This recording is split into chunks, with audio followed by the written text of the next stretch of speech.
Alright guys, guess where I am. Only one guest allowed. Yep, I'm back at one of my favorite places, if not the favorite, the most favorite place in Angeles, Koreatown, whatever you want to call it. I think Angeles may just as well be re-christened to Koreatown. That's about it. It's not much difference, but I'm here guys, and I'm holding this very gorgeous blonde, best beer, not the best here, but I think there are better beers here, but this is definitely one of the best beers in Asia. Beautiful aftertaste.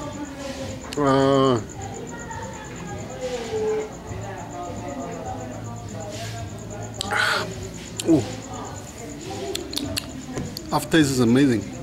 So wow, it's almost like lemon citrus. Well, you can call it citrus. Yeah, let's call it citrus, but not lemon, citrus. Aftertaste. Whoa. So what happened today was I had a stressful day, and I was tired all day, and not a good day. But so last night I think I ate too late. I had my one single meal of the day too late, like midnight, a grilled chicken. So all day I felt really, my stomach wasn't good. So I decided tonight I won't eat, but I would rather come here to do the beer. This is gonna be my meal of the day, one or maybe two beers. I think I started with this light beer. This is 5.5%. From this I may pick up steam to like maybe 7.8, darker beer. This is my blonde, and then I'm gonna go for darky. So I like twins, blonde and then brunette. Blonde and then a brunette. Talking about blondes, I had some really gorgeous blonde girls in my life. And blonde is not, I don't go for blondes in general, but I had some pretty blondes. But mostly I go for brunettes. I love brunettes. Anyway, that's another topic, another time. Oh yes, so I made a little Patreon video earlier on. It's uploading now, so hopefully you guys will see it before this. But on this, I announced it now for a few days already, and some people are catching on. I got one patron. Somebody sent me $100, of which I received 90. Very good. So there we are celebrating. Bob the Builder. I have to shout out to Bob the Builder. Dude, wherever you are, it's well, 90 pesos for a beer. 90 pesos for this beautiful beer. This is my meal. It doubles up as a meal, a beer and a meal. Wow, think about it, guys. You double up your meal as a beer, your beer as a meal. Isn't that a bargain? That's my kind of bargain. My kind of bargain. So anyway, where am I now? Oh yes, so somebody sent me an email, a message, dropped a message at the bottom of my one video about my Patreon account, and he's the guy, AB, you're a naughty guy. Are you from South Africa, or where are you from, dude? Anyway, AB suggested, I thought it was tongue in the cheek, but I think he was half serious, that I should take my camera and go on a 10-kilometer run, camera pointed at me, non-stop. Dude, that's gonna take fucking a long time. I'll be running out of battery, film, days. Let me explain why. And then later on he relented and he said, okay, I'll give you, I thought it was 300 pesos. Like, because, you know, it was middle of the night, I was kind of bleary-eyed. I was like, 300 pesos to go and run 10 kilometers? I was like, fuck, is this guy sane in the brain? And then he said, okay, I'll go 5 and I was like, no way, dude, dream on. And he was like, okay, 5 kilometers. But okay, even 5 kilometers at the moment is slightly beyond me. First and foremost, yesterday I went back to the gym after a couple of weeks not doing anything. And then, this is on top of a couple of years not doing anything. I got stuck into the leg press. around about just under 300 kilogram, I think, maybe 270, not too heavy, but I did about 50 leg presses, 200 and let's say 250, let's say 250 kilogram. Like I'm not sure, 250 or, but it's at least 250, maybe a bit more. But so that'll translate to around about 600 pounds. You know, if you do 50 of those, you're gonna feel it, especially if you haven't trained for a while. So this morning I could hardly walk.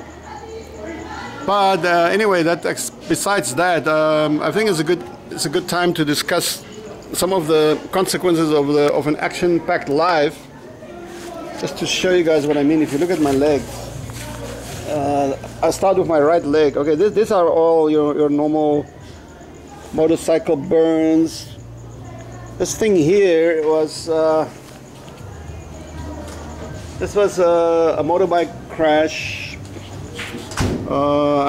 Which cut my Achilles tendon, by the way, or snapped it. I don't know if it was cut or snapped. If you look at my ankle, I think I had about 20 sprained ankles, 20 times. 20 times, and this muscle here was totally torn. It was double the size here. My knee, I got a very serious knee injury at the Shaolin Temple. Picked up a serious knee injury at the Shaolin Temple. My leg was totally straight like that, and I got a kick in sparring. You know, just a kick straight on. The guys never do that to anybody, unless it's life and death. You know, if you're gonna kneecap somebody, make sure it's life and death situation, because you have no idea what kind of pain and suffering you're inflicting on that person. Oh my God! The first when you know, I went nearby. Well, I was up in the mountain. Nearby there was not nearby, a while distance away. I went to find a Chinese doctor. I don't want to exaggerate now, but he had a fucking needle that long, thick needle, and with a massive syringe, massive, with this thick needle, thick and long.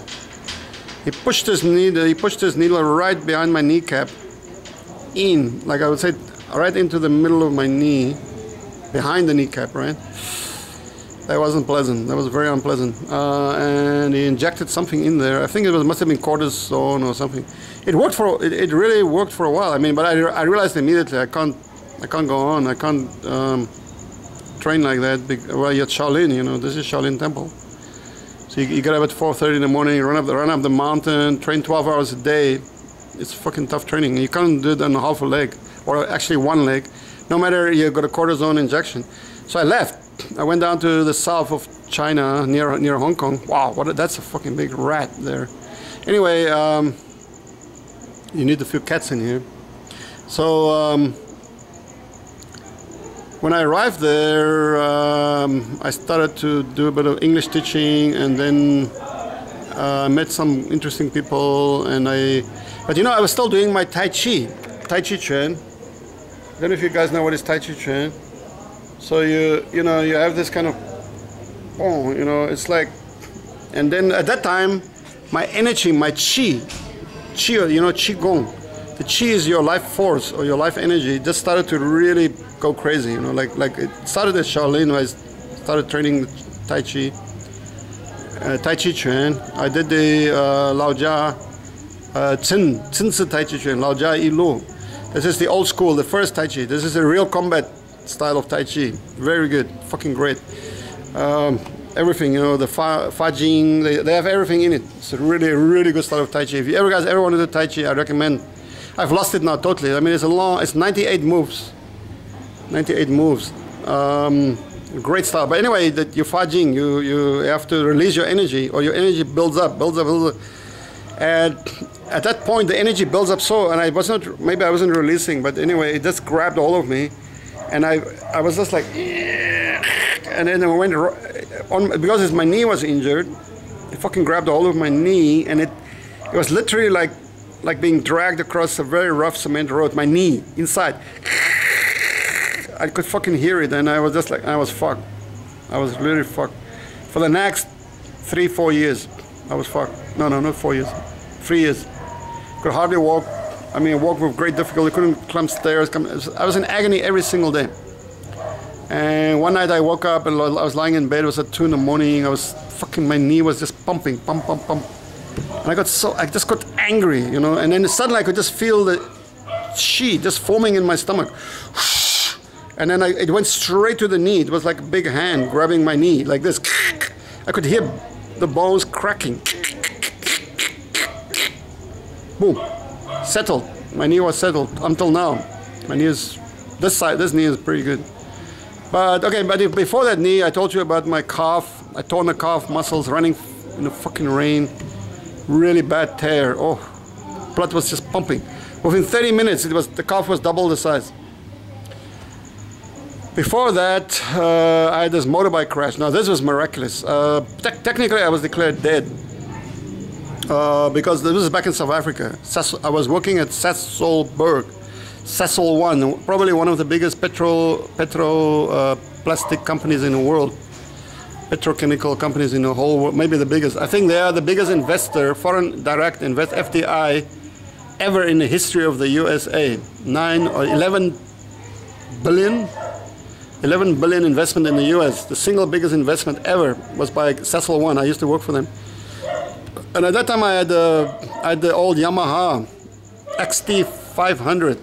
The first off-road superbike that, you know, fucking, the thing was a mean machine. If you dare to open it up, boom, like this, you would just somersault, like this. Fucking incredible, you know, and you had to really keep your wits around you. I was with this guy. He also worked, he worked where? Somewhere in, this is the Vaal Triangle of South Africa. It's called the Vaal, V-A-A-L, Vaal. Vaal Triangle is just heavily industrialized area. He was working in a factory, I was working in a factory, and we met up, and we went somewhere to fucking party. I don't remember, but, and he was on my back of my bike, I mean. We were coming, it's around about midnight, maybe 1 in the morning. Well, it's about midnight, I think. And we were coming back now, and suddenly there's a huge downpour. I mean, African rain is like, even in the daylight, you would hardly be able to see your hand here. The rain is so thick and so dense. It's incredible. It's like buckets falling out of the sky, buckets of water. It's not like drops, it's like buckets. And this is at midnight after I don't know how many fucking drinks, guys. I mean, serious drinking, like bottles and bottles of serious booze. And we're coming out of nowhere, and I knew the highway was ahead of me, and then suddenly I saw the road. I saw this brand new road. I immediately hit a right turn, but what I didn't know was that this road was a new road for a new extension right next to the highway. So I should have gone another 10 meters, I would have hit the highway. And in the rain I couldn't see it. So I went barreling down this, I thought it was an open highway, right? So I went barreling down, and it's a dead end with a curved, just like that, curved railing. So by the time I saw the railing, and it's dead end, it's too late. I hit the brakes, but both of our legs on the right side. He only broke his leg. He had a broken leg, which is a clean break. But I somehow this railing just cut deep into my leg, cut the Achilles, the veins, the major veins, and we hit that railing so hard that the kickstarter inside my leg, the kickstarter on the inside of my leg snapped in half. Snapped. Remember the railing hit me on the outside of the leg. The kickstarter inside of my leg just snapped in half. That'll give you an idea of the impact. It was fucking serious impact. So we crashed, and I was lying there in the rain, and we were lying in a huge puddle. And because he had a broken leg, so he was just like whimpering, fucking going on and on, crying about it. And I was lying there pumping blood out of these cut veins, these major veins. You know, I was looking at the motorbike light was still on for a while, so I could watch this huge puddle just turn red. Now we're at midnight. We're next to this highway, in the middle of butt-fuck nowhere, guys. Seriously, outside the town. There's nothing there. Suddenly, we saw lights approaching. Now this is a fucking miracle, guys. I don't know if you guys believe in miracles. I believe in miracles and I believe in magic. These are the two things I believe in. And this is a great illustration because this guy said later that he said that he just as he was passing, he came off duty from some buttfuck nowhere place. He was coming out on the highway, and in the rain, he just got a glimpse. The motorbike was at the yellow tank. He just got a glimpse of this yellow thing lying next to the road, next off the highway. And he said to himself, "Oh, that's weird. What is a yellow thing?" He just had a glimpse of it. So he actually stopped, made a U-turn, came back, and came to investigate. And he found us there, both of us lying next to the fucking motorbike, dude. Now, what is more miraculous than that? Not only that, he came up to me, talked to us, and he checked if we were still okay, we're still alive. We were like, yeah, we're fine, but we can't move. Both of us are fucked. Shoulder, arm, leg, on all the right side, paralyzed. Both of us can't move. He said, okay, look, you wait. I have to go. I will go into town. I will bring back an ambulance. Just hang on. I was like, okay, fine. I'm going to hang on. Don't worry. So we left. And I don't know how long we waited because I was pumping so much blood. I was pumping liters. I couldn't do anything to stop it. And suddenly I saw the lights approaching again. It was him, the guy with the ambulance. And I was clear. I was just kind of... just like that. I couldn't really say... I couldn't react. But I was like, oh, okay, they're back. And the first medic came running up to me, took my pulse. And he said, this guy has no pulse. And the other guys felt me. He said, yeah. And he said, oh, he has no heartbeat either. And then the first, he must be dead. And then this dude, he came back with the ambulance. Can you fucking believe it? We had to show the way, right? And he said to the repro, he said, no, this kid is alive. I just talked to him. Just before I brought you guys here. I know he's alive. I know he's alive. Come on, don't abandon him. And then they were like, okay. And they put some drip on me or some bullshit, and then I came back a little bit. I ended up in the hospital. Okay, so that's a long story. And then this long story, but basically the surgeon, the next day I had to have emergency surgery, and he said after the surgery, it was fucking painful. He said, boy, I hope you're not a sportsman. I'm like, why? He's like, probably you may never walk again. And if you do ever walk again, you will never ever play sports again. And I was like, what? I was a fucking intense, into sports. But I ended up at the Shaolin Temple. So I recovered enough. My leg is very weak, but it doesn't matter. So these are just some of the things, guys. And then when I was in the army, going back before that, when I was in the army, it was funny. I was, oh wait, guys, my beer is...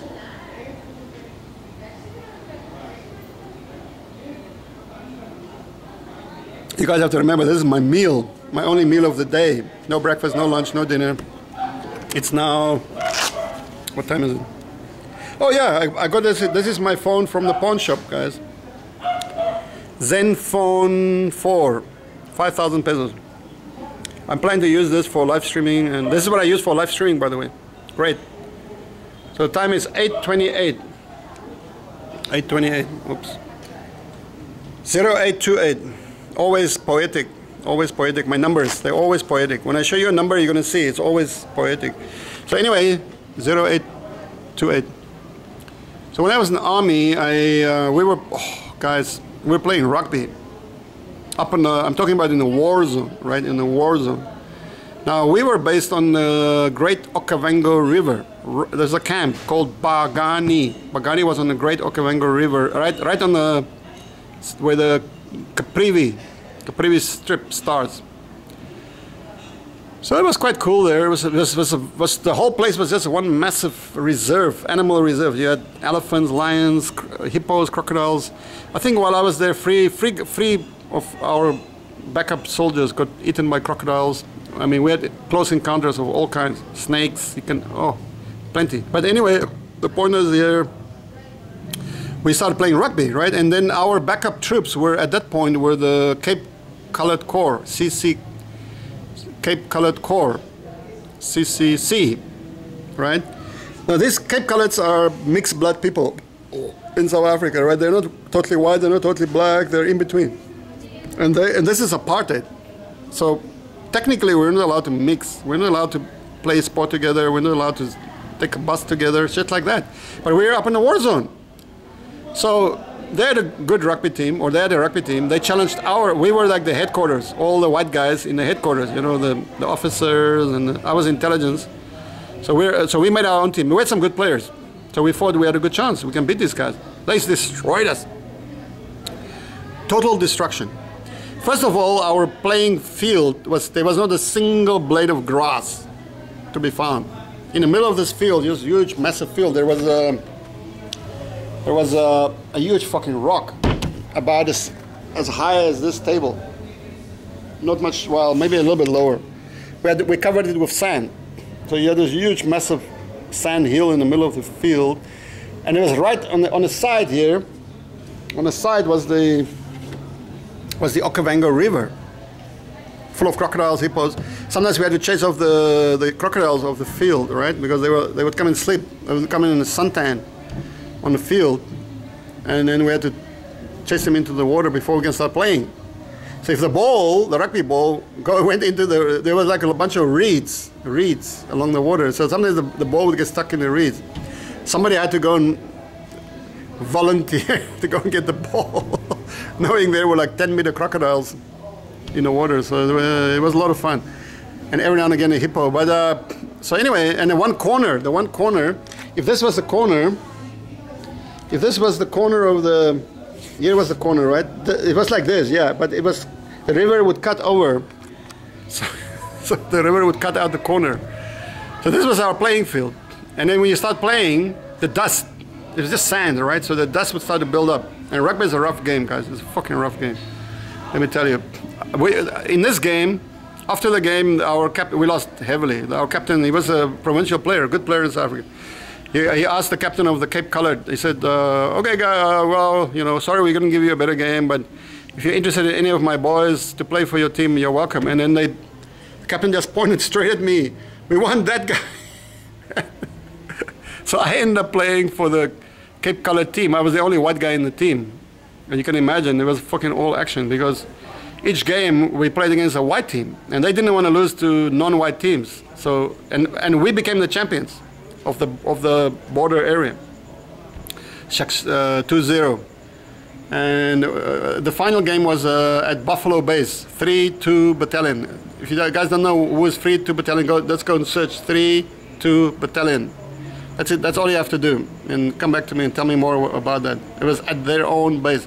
It's a long story now, but anyway, I broke my leg before the final and playing rugby. And the other to make it funnier was that I was supposed to go and leave. I attended the final and everything, but a few days later I was supposed to go. In 2 years you're supposed to get some holidays, right? Even in the army. So I was up in the border. You're allowed to add more. You know, I wangled my leave because nobody would stop me. But the big ruling was that you can't go on holiday with any injuries. You have to, if you're injured or sick, you can't leave the base if you're under medical care. So every morning it was like, Scout Williams, sick, or you have to declare yourself unfit because I had a broken leg. I can't do anything. And then, but after 9 days, it was 9 days. It was the due date of my leave. So I decided that morning, fuck this. I cut off the plaster on my broken leg, and I was on parade. I asked my friends to help me. You have to be on parade, clear and ready to go, right? So and I started in the back. So when they shouted my name, Scout Williams, one of my friends, he came on attention. Boom! You have to stamp your foot like that. And then you have to say, President ready for action, you know, parade. So my friend stamped his foot and I shouted, yes, President. And then I remember the sergeant was like, because, you know, broken leg takes usually 6 weeks in plaster, right? And it was like 9 days. But I got myself, I managed to get myself on a truck to Rundu. From Rundu, I hitchhiked 3,000 kilometers. 3,000. It took me 3 days, day and night, day and night, day and night, all the way down to Cape Town with this broken leg and on top of trucks. Oh, it's a long story. I don't want to bore you guys. And I spent and I came back, but that's where my problem started with my leg. I should have just taken the treatment. So, AB, thanks, my friend. I really needed your 3,000 pesos, but I hope you are. Oh, and then 2 years ago, let me show you guys, okay? 2 years ago, I fucking snapped 2 bones. Let me, if you look at my ugly little foot, you'll see a protrusion here, which you won't see on the other foot. There was a broken bone, and then one of my toes, it's getting better now, I think it was, oh my god. I want to show you my toes. One of my toes and one of the bones in my foot